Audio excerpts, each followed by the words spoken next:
Hello friends, HD math classes में आप सभी का स्वागत है। आज हम 10th क्लास का मैथ करेंगे और 10th क्लास के मैथ में 3.3 के बचे हुए क्वेश्चन को कंप्लीट करेंगे। हमने अभी तक पीछे वाली क्लास में 3.3 के फर्स्ट कंप्लीट कर लिया था, first part. Second question important था, वो भी कर लिया था और थर्ड क्वेश्चन के कुछ पार्ट कर लिए थे, 2 या 3। आगे fourth question, fifth question, sixth question रह रखा है और ये मतलब इम्पोर्टेंट क्वेश्चन है। पेपरों में हमेशा यहीं से सब्स्टिट्यूशन मेथड वगैरह में और एलिमिनेशन मेथड और क्रॉस मल्टीप्लिकेशन मेथड में से पेपर में आता है क्वेश्चन, एक या दो आ जाता है इसमें 10th क्लास में। और आज हम करने वाले हैं 3 क्वेश्चन करेंगे 3.3 के, जो थर्ड क्वेश्चन का फोर्थ पार्ट से स्टार्ट होएगा। और चलते हैं, हम स्टार्ट ही कर देते हैं, ज़्यादा लंबी क्लास नहीं करेंगे। देखो इसमें क्वेश्चन में क्या कह रखा है, पढ़ना अच्छे से। जो मेरी क्लास अभी देख रहा है, पहले तो पीछे वाली क्लास जरूर देखना, जिसने अभी तक मेरी क्लास नहीं देखी पीछे की। उसमें सब्स्टिट्यूशन मेथड के बारे में बताया हुआ है कि सब्स्टिट्यूशन मेथड होता क्या है। आज हम क्वेश्चन करेंगे स्टेटमेंट वाइज क्वेश्चन है। स्टेटमेंट वाइज से अपने इक्वेशन बनाएंगे, इक्वेशन के बाद आगे सोल्व करेंगे, मतलब सब्स्टिट्यूशन मेथड लगा करके। अब जिसको सब्स्टिट्यूशन मेथड ही नहीं पता वो पहले वाली क्लास देख ले, जिसको पता चल जाएगी सब्स्टिट्यूशन मेथड ये ऐसे आता है। 3.2 भी देख ले, 3.1 भी देख ले, अगर जिसने अभी तक नहीं देखी मेरी क्लास पीछे की, फिर आगे से करें। मतलब थर्ड चैप्टर आप कंप्लीट करते चलें। 3.1 भी हो चुकी है अपनी, 3.2 भी हो चुकी है और 3.3 आज कंप्लीट कर देंगे। कल से फिर 3.4 स्टार्ट हो जाएगी। तो अब करते हैं, आपने साथ में मैथ की बुक लेकर रखें कि अभी जब पढ़ा रहा हूँ मैं क्वेश्चन बताऊँगा तो आपको समझना है कि किस तरीके से मैंने समझाया है। बुक लेकर रखें, कॉपी लेकर रखें। नोट जब कहूँगा तब नोट कर लेना आप, जैसे ही मैं हट जाऊँगा स्क्रीनशॉट ले लेना, बाद में नोट कर लेना चाहिए, ठीक है। अब करते हैं क्वेश्चन पढ़ते हैं। जैसे कि इस क्वेश्चन में दिया हुआ है, फोर्थ क्वेश्चन है 3.3 का। The taxi charges in A city consist of a fix charge together with the charge for the distance covered. मतलब मैं बता दूं उसके मतलब इस क्वेश्चन में सब में क्या कह रखा है। अपने पास मतलब एक टैक्सी है, उसके पास फिक्स चार्ज है, एक तो फिक्स चार्ज है और एक पर किलोमीटर पे अलग चार्ज लेता है।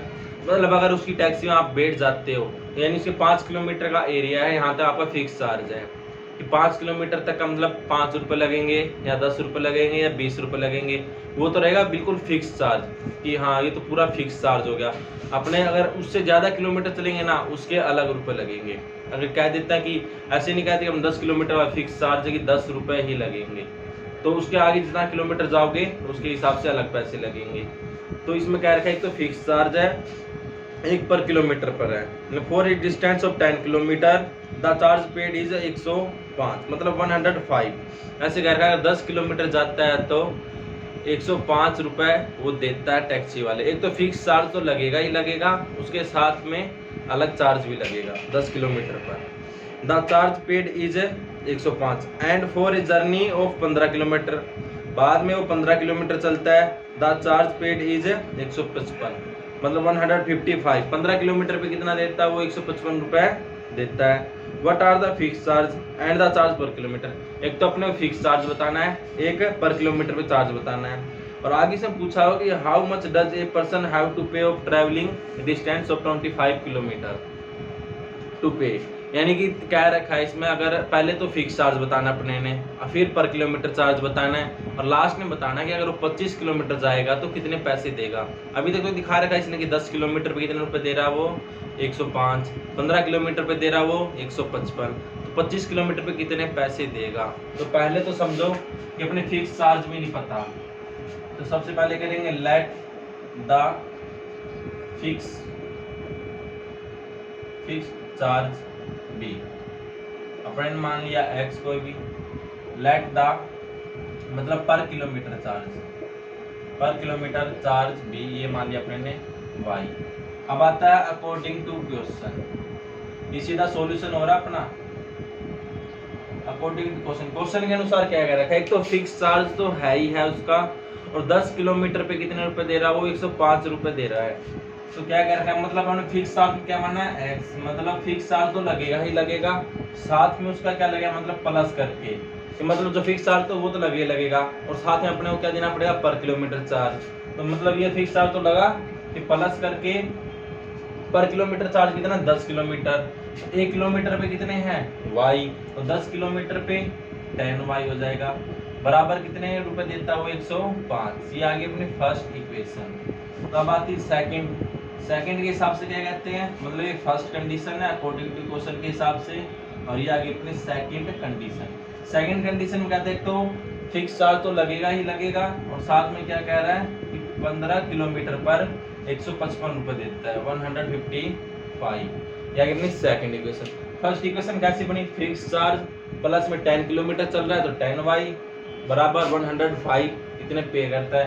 फिक्स चार्ज तो लगेगा ही लगेगा, 15 किलोमीटर पे अलग चार्ज लगेगा, मतलब दोनों साथ में 155 रुपए दे रहा है। दो इक्वेशन आ गई। अब कैसे सोल्व करेंगे, ये सब्स्टिट्यूशन मेथड से सोल्व करेंगे। तो मैंने बताया सब्स्टिट्यूशन मेथड में स्टार्टिंग में ही बता दिया था मैंने पीछे वाली क्लास में, दो इक्वेशन मिलेगी, पहली और दूसरी, दोनों से x या y की वैल्यू निकालनी, चाहे पहले से x या y की वैल्यू निकालो सेकंड में पुट करो, और सेकंड से x या y की वैल्यू निकालोगे तो पहले में रखेंगे। ये पहली इक्वेशन से मैं निकाल रहा हूँ x की वैल्यू। फर्स्ट इक्वेशन x रख लिया मैंने अकेला, प्लस का 10y था, इस साइड किसका हो जाएगा माइनस का 10y, और इसको इक्वेशन का नाम दे देंगे थर्ड। इक्वेशन कौन सी हो जाएगी, ये थर्ड। तो मैंने पहली इक्वेशन से x की वैल्यू निकाल ली, अब किस में रखेंगे सेकंड में। अगर पहली से y की वैल्यू निकालता तो भी सेकंड में रखते, अगर सेकंड से x या y की वैल्यू निकालता तो फर्स्ट में रखते, मतलब फर्स्ट से निकालेंगे सेकंड में रखेंगे, सेकंड से निकालेंगे तो फर्स्ट में रखेंगे। x या y की वैल्यू निकाली, मैंने x से निकाली क्योंकि x आसान था निकालना, x अकेला था प्लस 10y था, उस साइड किसका हो गया माइनस का 10y। अब यह क्या करेंगे, पुट फर्स्ट से निकालिए तो किसमें रखेंगे सेकंड में, put x value in equation second में रखेंगे, इक्वेशन सेकंड में रखना, मतलब x की जगह अपने क्या रखेंगे, मतलब अगर x की वैल्यू रखेंगे ना, x की वैल्यू किस में रखेंगे सेकंड इक्वेशन में। x की वैल्यू कितनी है अपने पास ये, तो x की जगह ये रख दो, x की जगह मैंने लिख दिया 105 माइनस में 10y, फिर आगे क्या है प्लस 15y, मतलब x की जगह तो मैंने ये लिख दिया, फिर आगे सेम वाला लिख दो प्लस 15y या 155। आगे देखो 15y में से 10y जाएंगे तो कितना बचेगा 5y, प्लस का 5y बचेगा क्योंकि 15 ज्यादा बड़ा है 10 छोटा है, तो बड़े वाला निशान आता है। 105 था, इस साइड है किसका हो जाएगा माइनस का 105, तो 55 माइनस 105, तो 5y बराबर कितना आ जाएगा, तो 50 आ जाएगा। ये 155 में से 105 जाएगा तो 50, और y मल्टीप्लाई में इस साइड क्या जाएगा डिवाइड में 50 अपॉन में 5, तो y की वैल्यू कितनी आ जाएगी इधर से 10, 5 10 जा 50, तो y की वैल्यू भी कितनी आ गई अपने पास 10। तो y की वैल्यू वापस किस में रखेंगे, थर्ड में रखो, फर्स्ट में रखो या सेकंड में रखो, आपकी मर्जी है। x की वैल्यू जहां से जल्दी निकले, तो जल्दी निकालने के लिए थर्ड में रखना है, तब यहाँ पे वापस लिखेंगे y वैल्यू पुट इन, इसमें रखेंगे पुट इन इक्वेशन थर्ड में। थर्ड में रखो x, तो x बराबर 105 माइनस 10, y की वैल्यू कितनी है अपने पास 10, तो y 10, तो x बराबर 105 माइनस 10 टाइम्स 100, तो x की वैल्यू कितनी आ गई यहाँ से 5, तो x की वैल्यू 5 आ गई, y की वैल्यू 10 आ गई।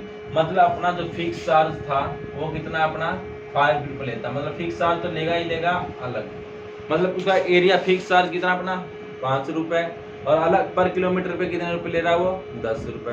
अब बाद में उसने लास्ट में पूछा था how much does a person have to pay travelling for 25 kilometre, मतलब 25 किलोमीटर पर कितने पैसे देगा वो 25 किलोमीटर पे, तो 25 किलोमीटर एक तो फिक्स चार्ज तो लगेगा ही लगेगा। अब ये इंपॉर्टेंट यहाँ से देखना, मतलब कह रहा है कि फिक्स चार्ज तो लगेगा ही लगेगा, प्लस में 25 किलोमीटर चला तो 25y, अब कितने पैसे देगा वो अपने को बताना है। तो x की वैल्यू कितनी है अपने पास 5, फिक्स चार्ज तो 5 रुपये लगेंगे, प्लस 25 मल्टीप्लाई में y है तो y कितना अपने पास 10, तो 5 प्लस इसकी मल्टीप्लाई करेंगे तो 250, इधर आ जाएगा 255। तो अगर वो 25 किलोमीटर चलेगा, मतलब 25 किलोमीटर चलेगा तो कितने रुपए पे करेगा वो 255, मतलब एक तो इसका आंसर ये आया है कि 25 किलोमीटर पे इतने पैसे देगा, फिक्स चार्ज अपना ये है और पर किलोमीटर चार्ज ये है। तो मैं करता हूँ, अभी साथ साथ में नोट करना नहीं था, अभी समझ लिया आपने। अब मैं 1 मिनट साइड में हट जाऊंगा ना, तो आप स्क्रीनशॉट ले लेना, बाद में मतलब स्क्रीनशॉट तो गैलरी में सेव रहेगा, फिर मैं अब इसको रफ कर दूंगा, फिर अगला क्वेश्चन समझ लेना, फिर स्क्रीनशॉट ले लेना, फिर मैं अगर क्लास कंप्लीट हो जाएगी उसके बाद में से स्क्रीनशॉट में से सारा नोट कर लेना, वो आपके लिए बेनिफिट रहेगा ज़्यादा। चलो अब अगले क्वेश्चन पे करते हैं। अब ले लो आप स्क्रीनशॉट, 1 मिनट के लिए मैं साइड में हट चुका हूँ। ले लिया आप तक तो स्क्रीनशॉट।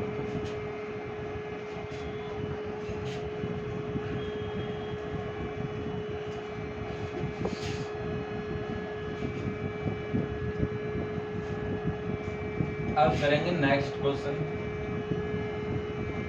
ये इंपोर्टेंट क्वेश्चन था, नोट कर लिया। मतलब 3.3, 3.4, 3.5 मतलब सारे क्वेश्चन इंपोर्टेंट आएंगे इसमें से। सब्स्टिट्यूशन मेथड, एलिमिनेशन मेथड और क्रॉस मल्टीप्लिकेशन मेथड। और ये क्वेश्चन नंबर 3 का कौन सा पार्ट आ गया अपने पास? अब 5th पार्ट। 5th पार्ट ही पढ़ो। इस 5th पार्ट से पहले हम बता दे रहा हूँ कि फ्रैक्शन होता क्या है, क्योंकि फ्रैक्शन के बारे में बताना है। फ्रैक्शन को कहते हैं हिंदी में भिन्न। तो फ्रैक्शन होता है नोमिनेटर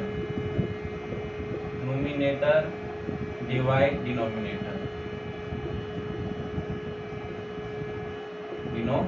आ रही है लास्ट में, नोमिनेटर अपॉन में डिनोमिनेटर। मतलब अपने कोई भी दो संख्या हो जाए, कोई भी दो नंबर आपस में से फ्रैक्शन में आ जाए, मतलब डिवाइड में आ जाए, तो उसको क्या कहते हैं? फ्रैक्शन कहते हैं। मतलब कोई भी दो संख्या या कोई भी दो नंबर आपस में डिवाइड में आ जाए तो क्या होता है? यानी फ्रैक्शन कहलाता है, भिन्न हो जाती है। हिंदी में भिन्न, उसको कहते हैं नोमिनेटर अपॉन में डिनोमिनेटर। ऊपर वाले को क्या कहते हैं? नोमिनेटर, नीचे वाले कहते हैं डिनोमिनेटर। ये होता फ्रैक्शन। अब क्वेश्चन में देखो क्या कह रखा है, ए फ्रैक्शन बिकम्स का मतलब बनना, ठीक है। एक फ्रैक्शन बनती है, कब बनती है? 9/11 बनती है। एक फ्रैक्शन बनती है 9/11 इफ यदि, अगर कैसे? 2 is added to both the numerator and denominator. अब कह रखा है एक फ्रैक्शन बनेगी, कब बनेगी? 9/11 बनेगी इफ यदि 2 is added the numerator and denominator, मतलब बोथ में। अपने ना तो इसमें बता रखा है कि नोमिनेटर क्या है, ना बता रखा है डिनोमिनेटर क्या है। नोमिनेटर डिनोमिनेटर कुछ नहीं बता रहा है, बस ऐसे कह रखा है अगर उन दोनों में आप 2 ऐड करेंगे तो भिन्न अपनी क्या बन के आएगी? 9/11 बन के आएगी। अगले में क्या रखा सेकंड कंडीशन में, if 3 is added both the numerator and denominator it becomes 5/6। तो फाइंड द फ्रैक्शन। तो फ्रैक्शन पूछ लिया कि फाइंड द फ्रैक्शन बतानी है, तो अपने पता नहीं फाइंड द फ्रैक्शन के बारे में। पहले सीधा सॉल्यूशन कर रहा हूँ, मतलब मैं लिख रहा हूँ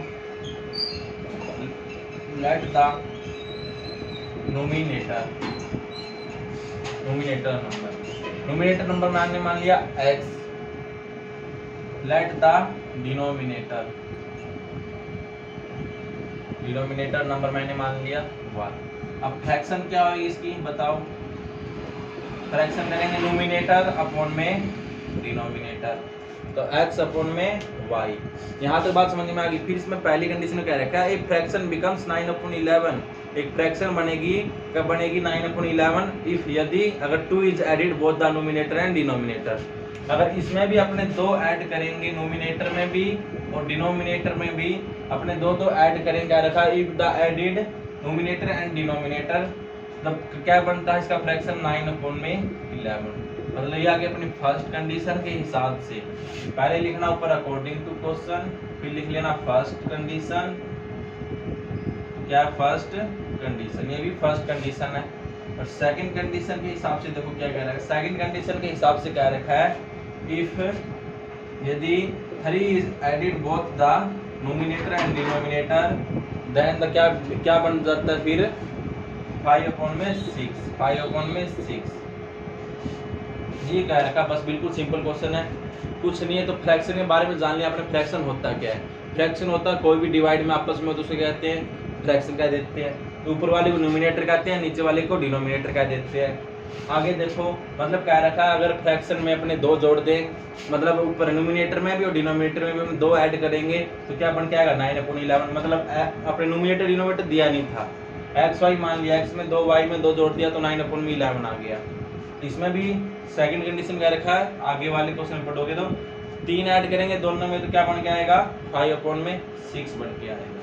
तो अब यहाँ से आप क्रॉस मल्टीप्लाई कर सकते हैं, इसको क्रॉस मल्टीप्लाई करना है इसे। 11 के x से करेंगे तो 11x प्लस 11 की 2 से करेंगे तो 22। तो अब यहाँ से यहाँ करेंगे 9y, 9 की फिर 2 से करेंगे तो 9 टू द 18। अब इसको आगे सोल्व कर लो। 11x प्लस का मतलब 9y ना इस साइड लिया, माइनस का 9y प्लस का 22 था उस साइड लेके जाएंगे, माइनस का 18 में से 22 जाएगा तो 4 बचेगा, लेकिन निशान किसका आएगा, माइनस का वाला बड़ा हो जाएगा क्योंकि माइनस 22 जाएगा उधर। तो मतलब यहाँ से इसको ले दो फर्स्ट कंडी, वापस से फर्स्ट इक्वेशन, दोबारा से फर्स्ट ही बन गई। अब सेकंड को आगे से तो मतलब इसकी भी क्रॉस मल्टीप्लाई करनी है। 6 की इधर करो 6x प्लस 6 3 जा 18, y की करेंगे 5y प्लस 5 3 जा 15। अब 6x प्लस का 5y था इस साइड माइनस का 5y हो गया, प्लस 15 था इस साइड प्लस 18 है उस साइड जाएगा माइनस 18, यानी कि 15 में से 18 जाएंगे तो कितना बचेगा 3, लेकिन 18 इस साइड क्या हो जाएगा माइनस का हो जाएगा, तो बड़े वाला निशान आएगा माइनस। तो ये हो गया अपनी सेकंड से सेकंड। अब वही काम करना, मतलब क्या करना अपने को, एक्स वाई की वैल्यू निकालनी है। यहाँ से एक्स वाई की वैल्यू कैसे निकालेंगे, सब्स्टिट्यूशन मेथड से निकालेंगे। सब्स्टिट्यूशन मेथड के लिए एक्स या वाई की वैल्यू एक इक्वेशन से निकालें, चाहे पहले से निकाल लो या दूसरे से निकाल लो। जिससे निकालेंगे एक्स वाई की वैल्यू वो दूसरे में रखेंगे, पहले से निकालेंगे तो दूसरे में रखेंगे, दूसरे से निकालेंगे तो पहले में रखेंगे। मैं यहाँ से निकाल रहा हूँ एक्स की वैल्यू, यहाँ से सेकंड से, और किस में रख दूंगा मैं, फिर फर्स्ट में रख दूंगा। यहाँ से एक्स की वैल्यू निकालो 6x, मतलब एक्स को अकेला रखना, कुछ भी नहीं रहना चाहिए उसके साथ में। माइनस 5y था इस साइड आगे किसका हो जाएगा प्लस 5y, मतलब माइनस तो 3 रहेगा, माइनस 5y था इस साइड आगे किसका हो जाएगा प्लस का 5y। तो मल्टीप्लाई में 6 है तो इस साइड आगे किसका हो जाएगा डिवाइड में सबके 6। एक्स अकेला गया ना, इस इक्वेशन को नाम दे दो अपने थर्ड नाम दे दिया इक्वेशन का। अब ये वैल्यू किस में रखेंगे, अब फर्स्ट में, तो लिखो यहाँ पे put x value in equation, किस में रखेंगे फर्स्ट में, किसमें रखेंगे फर्स्ट में। तो x की जगह क्या है, पहले 11 तो 11 रखेंगे, मल्टीप्लाई में मतलब क्या है x, तो x की जगह अपने क्या रखेंगे ये वैल्यू पूरी, -3 प्लस 5y अपॉन में 6, ठीक है। आगे क्या है -9y, इधर क्या -4। अब आगे सोल्व करेंगे, अगर यहाँ से आपस में कटता दिखाई देता तो काट देते, अब नहीं कट रहा तो क्या करेंगे, इसकी मल्टीप्लाई अंदर करेंगे, इसकी मल्टीप्लाई अंदर और फिर 6 एलसीएम ले लेंगे। इसकी मल्टीप्लाई इधर करेंगे -33, इसकी इससे करेंगे तो 55y। आगे अपने पास नीचे क्या है 6, तो इसके नीचे क्या है 6, इधर क्या है -9y बराबर -4। सभी से मैं इसका एलसीएम ले रहा हूँ, यहाँ से एलसीएम ले लिया मैंने 6, इसके नीचे 1 लगा दिया मैंने। अब 6 को 6 से डिवाइड करेंगे तो 1 आएगा, -33 -55y, बीच में इधर क्या है माइनस ही है, इधर भी 1 को 6 से करेंगे 6 की मल्टीप्लाई करेंगे इधर प्लस आएगा, देखो माइनस इधर मल्टीप्लाई -33, 11 की 5 से करेंगे 55, लेकिन निशान किसका रहेगा प्लस का, गड़बड़ होगी, इधर क्या आएगा प्लस। तो अब माइनस की मल्टीप्लाई 6 से करेंगे तो मतलब 6 9 जा 54, y है साथ में y बराबर क्या है -4। इसके नीचे कौन है 1 लिख सकता हूँ, किसी के नीचे 1 लिख सकते हैं। अब यहाँ से करेंगे वापस से क्रॉस मल्टीप्लाई, अब इसकी मल्टीप्लाई 1 की मल्टीप्लाई इससे करेंगे तो सेम ही आएगा -33। अब यहाँ से देखो आपस में देखो 55y में से 54 जाएगा तो क्या बचेगा, यानी 55 में से 54 जाएगा तो एक ही बचेगा ना, वो सिंपल y लिख दो, किसका आएगा, लेकिन वो प्लस का आएगा क्योंकि प्लस का बड़ा है। तो इसकी मल्टीप्लाई मैंने इधर करी, साथ में से मैंने ये भी घटा दिया इसमें से, तो बराबर का बराबर। अब 6 की मल्टीप्लाई 4 से करेंगे, लेकिन निशान किसका आएगा माइनस का 24। अब -33 है, उधर जाएगा प्लस का 33, y बराबर -24 प्लस में 33। अब एक प्लस का एक माइनस का आपस में कैंसिल हो जाएंगे, लेकिन जो बड़ा रहेगा वो निशान आएगा।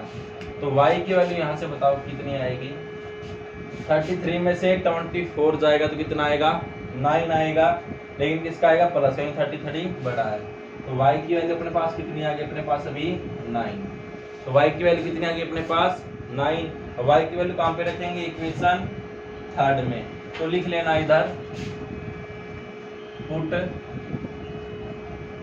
y value in equation third में, तो y की वैल्यू थर्ड में रखेंगे, मतलब इधर x बराबर है -3 प्लस 5, y की जगह क्या रखेंगे अपने 9 और अपॉन में क्या है 6। अब देखो -3 का -3 प्लस 5 मल्टीप्लाई में y था, y की वैल्यू रख दी मैंने, अपॉन में क्या आ गया 6।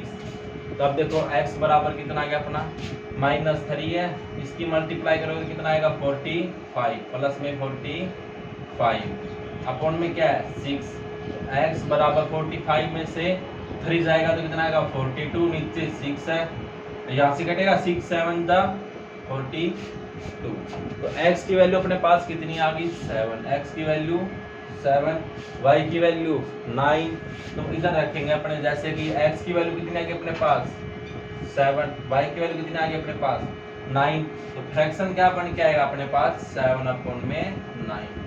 फ्रैक्शन पूछा ना, उसका फ्रैक्शन क्या आएगा अपने पास 7 अपॉन में 9, क्योंकि 7 माना था अपने नोमिनेटर और डिनोमिनेटर क्या माना था अपने y, तो y की वैल्यू 9, ऊपर वाला 7। तो एक सेकंड में हट जाता हूँ, आप सेकंड शॉट ले लेना इसका आराम से।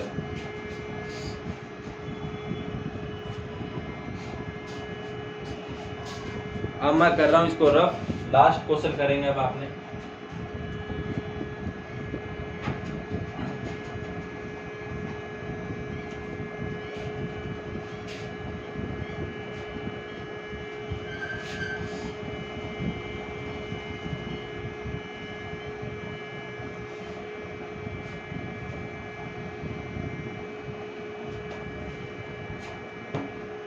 देखो लास्ट क्वेश्चन में क्या रखा है, वो 6 पार्ट है, 6 जैसे कह रहा है 5 years hence, hence का मतलब होता है बाद में, अगो मतलब होता है पहले, ठीक है। जैसे फ्रॉम नाउ का मतलब अब से बाद में, लेटर के मतलब भी बाद में होता है, या आप ये समझ लेना, मैंने बताया हुआ पहले वाली क्लास में 3.1 में कि हैंस क्या होता है, अगो क्या होता है, फ्रॉम नाउ कब होता है, लेटर का मतलब क्या होता है। तो अब लास्ट क्वेश्चन पढ़ते हैं, क्या कह रखा है 5 years hence, मतलब 5 साल बाद में कह रखा है। द एज ऑफ जैकब, मतलब जैकब की आयु will be 3 times that of his son. तो मतलब कह रखा है कि एक इसमें जैकब है और एक इसमें क्या है, जैकब का लड़का है, बेटा उसका जैकब है, उसका बेटा क्या है, उसका बेटा, दो मतलब बेटा नाम नहीं दे रखा है इसमें, डायरेक्ट कह रहा है जैकब है, उसका क्या है बेटा है। तो क्या रखा 5 साल बाद में, 5 साल बाद में क्या रखा है 3 times that of his son, मतलब 3 गुनी आयु का हो जाएगा, कौन हो जाएगा जैकब हो जाएगा अपने बेटे से 3 साल बाद। अभी आप लोग समझ के चलो, ये क्वेश्चन इंपॉर्टेंट है, आप इसको अच्छे से समझ लेना मैं क्या कहना चाहता हूँ। पहले क्या रखा 5 साल बाद में, और अभी आप मान लो अभी आप 10 साल के हो, तो 5 साल बाद में कितने हो जाओगे 15 के, तो मतलब प्लस 5 ऐड किया ना मैंने, तभी समझ गए चलो। अभी ना तो इसमें जैकब की आयु दे रखी कि जैकब की आयु कितनी है, ना इसमें बेटे की आयु दे रखी है अभी फिलहाल। तो पहले क्या करेंगे, सबसे पहले लेट, अभी मैंने पूरा क्वेश्चन नहीं पढ़ा है, जैसे जैसे क्वेश्चन पढ़ूंगा समझाता रहूंगा। Let the Jacob present age X है, फिर करेंगे let the Jacob son present age, हो गया अपने पास वाई। अभी क्या रखा 5 साल बाद में, मतलब अभी जैकब मतलब एक्स है, तो 5 साल बाद में जैकब भी 5 साल बड़ा हो जाएगा, उसका बेटा भी 5 साल बढ़ जाएगा। जैसे अभी कोई लड़का 10 साल का, उसके पापा मान 30 साल के, अगर 5 साल बाद में उसके पापा 35 के हो जाएंगे, लड़का कितने का हो जाएगा 15 का, मतलब दोनों में ऐड होएगा ना। तो अभी समझो कि यहाँ से लिखना फर्स्ट कंडीशन के हिसाब से 5 ईयर हेंस, मतलब अकॉर्डिंग टू क्वेश्चन लिख के पहले, उसके बाद में लिखना फर्स्ट कंडीशन में लिखना 5 ईयर हेंस, मतलब 5 साल बाद में। 5 साल बाद में क्या होगा x प्लस 5 और y प्लस में 5, मतलब जैकब भी बड़ा हो गया, उसका बेटा भी 5 साल बड़ा हो गया। और क्या रखा मतलब 5 साल बाद में जो जैकब है वो 3 गुनी आयु का हो जाएगा इसका। अब कहना मतलब समझो 3 गुनी आयु का ये हो जाएगा, 5 साल बाद में 3 गुनी आयु का ये हो जाएगा, और ये कितने का हो जाएगा अपने को नहीं पता है, ये 3 गुनी आयु का हो जाएगा। अगर अपने 3 से इससे मल्टीप्लाई करेंगे ना तब बराबर हो जाएंगे। अभी समझाना, दोबारा से समझाता हूँ मैं। 3 साल बाद में क्या रखा है, मतलब 5 साल बाद में जैकब अपने बेटे से 3 गुनी आयु का हो जाएगा। तो जैकब है 3 गुनी आयु का हो जाएगा, मतलब इससे 3 गुनी आयु का हो जाएगा ना अपने बेटे से, और अपने 3 से मल्टीप्लाई इससे करेंगे तो दोनों क्या हो जाएंगे, बराबर हो जाएंगे। जैसे समझाता हूँ आपको अच्छे से, मतलब 10 साल का मैं हूँ और मेरे पिताजी हो गए मतलब 5 साल, यानी कि बड़े हो जाएंगे 30 साल के लगा लो।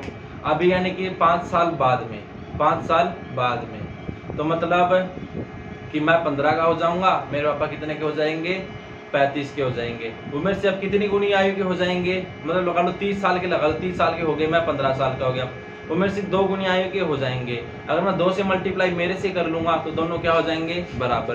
तो वही बात है यहाँ पे कि 5 साल बाद में जो जैकब है उसकी भी 5 साल आयु बढ़ गई है और बेटे की 5 साल आयु बढ़ गई है, और 3 गुनी हो जाएगा कौन, जैकब हो जाएगा 3 गुना अपने बेटे से। और दोनों बराबर करना चाहोगे तो 3 से मल्टीप्लाई इससे कर दो तो दोनों क्या हो जाएंगे, बराबर हो जाएंगे। तो पहले भी इसको सोल्व कर लेते, पहले x + 5, 3 के मल्टीप्लाई y से करेंगे 3y प्लस 3 का 5 से करेंगे तो 15। तो x इस साइड लिया -3y, प्लस का 5 था इस साइड माइनस का 5 हो जाएगा, 15 में से 5 जाएगा तो 10। लेकिन फर्स्ट कंडीशन के हिसाब से। अब आता है सेकंड कंडीशन के हिसाब से। सेकंड कंडीशन के हिसाब से आगे फोटो क्या कह रखा है, कह रखा है 5 ईयर अगो, मतलब 5 साल पहले। तो 5 साल पहले देखो यहाँ पे लिख लेना 5 ईयर अगो, 5 ईयर अगो, 5 साल पहले मतलब x - 5 और y - 5। अब मतलब आप कोई 20 साल का तो 5 साल पहले कितने का हो जाएगा, 15 का हो जाएगा, मतलब दोनों में से माइनस। उसकी जैकब भी मतलब 5 साल का, उसका बेटा ही 5 साल माइनस हो गया।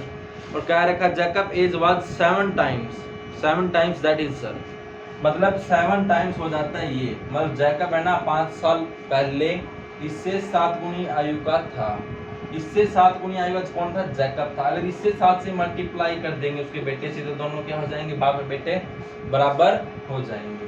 तब इसको सोल्व करो, x - 5 = 7 की y से करेंगे तो 7y, -7 की 5 से करेंगे तो 35। x प्लस का 7y था इस साइड के, माइनस का 7y -35, माइनस का 5 था इस साइड किसका हो जाएगा, प्लस का 5। x - 7y इधर बचेगा 35 में से 5 जाएगा तो -30, क्यों, क्योंकि 35 के आगे बड़े वाला निशान है तो -30 आ गया। तो यहाँ से इक्वेशन फर्स्ट, यहाँ से इक्वेशन सेकंड। तो अपने पहले क्या करेंगे, x या y की वैल्यू निकाल लेंगे, फर्स्ट से तो सेकंड में रखेंगे, सेकंड से निकालेंगे तो फर्स्ट में। तो यहाँ से मैं x की वैल्यू निकाल रहा हूँ फर्स्ट इक्वेशन से, x = 10, तो 10 -3y था इस साइड, प्लस का 3y हो गया, मतलब x को अकेला रख लिया। ये कौन सी इक्वेशन हो गई अपनी, थर्ड। तो थर्ड इक्वेशन आती है, यहाँ से x की वैल्यू मैंने किससे निकाली, फर्स्ट से, तो किस में रखेंगे अब, सेकंड में। तो x की जगह अपने ने क्या रखना है, 10 प्लस में 3y, तो यहाँ पे रखो, लिख देना यहाँ पर put x value in equation, किस में रखेंगे, सेकंड में। फर्स्ट से निकाले तो सेकंड में रखेंगे। तो x की जगह देखना अपने, x की जगह अपने क्या रखेंगे, x की जगह रखेंगे 10 + 3y, 10 प्लस में 3y, x की जगह मैंने रख दिया 10 प्लस में 3y। आगे क्या है, -7y इक्वल क्या है, -30। अब सोल्व करो, -7y में से 3y जाएगा तो -4y, क्योंकि 7 बड़ा है, इसका निशान माइनस का तो माइनस रहेगा। प्लस का 10 था इस साइड आके किसका हो जाएगा, माइनस का 10। अब y की वैल्यू कितनी आ गई, अभी -4 ही लिखो, 30 और 10 कितना आएगा, -40। यहाँ से ही माइनस डायरेक्ट कट कर सकते हैं, लेकिन अपने को माइनस ऐसे कट करना है, ये -4 है ना, इसके मल्टीप्लाई में है y के, ऐसे नहीं कि -4 उस साइड जाएगा प्लस का, मल्टीप्लाई में -4, तो इस साइड आके किसका हो जाएगा, डिवाइड में -4, माइनस से माइनस कट गया तो 4 10 40। तो y की वैल्यू कितनी है अपने पास, 10। अब y की वैल्यू किसमें रखेंगे, अब थर्ड इक्वेशन में क्या करेंगे, ये ऐसे लिखना, put y value in equation third में। तो थर्ड में रखेंगे इधर, तो x = 10 प्लस में 3, y की जगह अपने क्या रखेंगे अब 10, तो 10 प्लस में 10 की 3 से मल्टीप्लाई करेंगे तो 30, तो कितना आ गया, 40। तो मतलब जैकब की आयु कितनी है अपने पास, रियल परसेंटेज, यही पूछा था कि find the percentage of Jacob and the percentage of his son. मतलब जैकब की आयु कितनी अपने पास 40 और क्या है उसके बेटे की आयु कितनी अभी 10 वर्ष। तो अब देखते हैं मतलब ये बात रियल थी या नहीं थी। अपने को इक्वेशन में रख के देख लेंगे तो अपने को आंसर पता चल जाएगा कि आंसर अपना पूरा ठीक है या गलत। अगर आपको आंसर चेक करना अपना आंसर ठीक आया या नहीं आया, अगर आपने एग्जाम में सारे क्वेश्चन कर लिए जल्दी से, आप देखना चाहते हैं कि मेरा आंसर ठीक आया है या नहीं आया, वो भी थर्ड चैप्टर में। जैसे जो आपने मेथड लगा यहाँ से एक्स वाई की वैल्यू निकालना आपने खुद ने, तो आप देखो कि हमारी एक्स या वाई की वैल्यू मतलब आई है या नहीं आई, अच्छी मतलब सही है गलत है। और जो एक्स या वाई की वैल्यू आती है, एक्स की आगे इधर वाई की लिख देता हूँ मैं 10, जो एक्स वाई की वैल्यू आती है वो इक्वेशन फर्स्ट में रख के देखो, सेकंड में रख के देखो, मतलब सेटिस्फाई होना चाहिए। जो लेफ्ट हैंड साइड आएगा वही राइट साइड होना चाहिए। अब मैं सिर्फ लेफ्ट हैंड साइड लेके चल रहा हूँ, लेफ्ट हैंड साइड में एक्स वाई की वैल्यू रख के देखेंगे, अगर बराबर में 10 आ जाएगा तो अपना आंसर बिल्कुल राइट आ जाएगा। अब एक्स की जगह रख के देखता हूँ मैं 40, एक्स की जगह मैंने 40 रख दिया, माइनस 3 का 3, वाई की वैल्यू कितनी अपने पास 10, जब 40 माइनस 30 कितना आएगा 10 आया, तो अपने पास कितना दे रखा है 10, मतलब अपना आंसर पूरा राइट है। क्या है राइट। अगर आप सेकंड में रख के देखना चाहते हो तो भी सेकंड में ही सेटिस्फाई हो जाएगा। आप रखना एक्स की जगह अपने कितने रखोगे 40 माइनस 7, वाई की जगह अपने कितने रखेंगे 10, तो 40 माइनस 7 10 जा 70, अब 70 में से 40 जाएगा 30, निशान किसका आएगा बड़ी वाला माइनस, तो बराबर में क्या है माइनस 30, तो अपना आंसर बिल्कुल क्या है सही आ गया। एक्स वाई मतलब अपना बिल्कुल करेक्ट है। अगर अपना मतलब ये सेटिस्फाई नहीं होता, अपने जो यहाँ पे एक्स वाई की वैल्यू रख के देखते, अगर वो 10 नहीं आती तो अपना आंसर क्या हो जाता, फिर गलत हो जाता। तब तो अपना आंसर पूरा क्या है ठीक है। आप इसका स्क्रीनशॉट ले सकते हैं। आज क्वेश्चन मैंने 3 करवाए हैं और सबसे इम्पोर्टेंट क्वेश्चन थे ये 3.3 के। एक तो 3.3 में सेकंड क्वेश्चन इम्पोर्टेंट था, बाकी तो सारे इंपॉर्टेंट, आप सभी को सभी आने चाहिए, मैंने सारे क्वेश्चन करवा दिए। बाकी मोस्ट इंपॉर्टेंट में से यही आता है, एक तो टैक्सी वाला कराया था मैंने पहले, एक जैकब वाला और एक फ्रैक्शन वाला, मतलब तीनों ये इंपॉर्टेंट है। तो आज के लिए क्लास में बस इतना ही रखेंगे। आज 3.3 कंप्लीट हो चुकी है, कल अपनी क्लास में 3.4 करवा दूंगा मैं। तो आप डेली मेरी पूरी क्लास देखना, आप बताना कमेंट करके कि आप सभी को क्लास कैसी पसंद आई है। कमेंट करके ज़रूर बताना अच्छी लगी या बुरी लगी। लाइक सब्सक्राइब करना, अगर अच्छी लगे तो अपने फ्रेंडों के पास भेजना, शेयर करना और ज़्यादा से ज़्यादा भी सब्सक्राइब भी करना। ठीक है, और आप मिलेंगे कल। Thank you.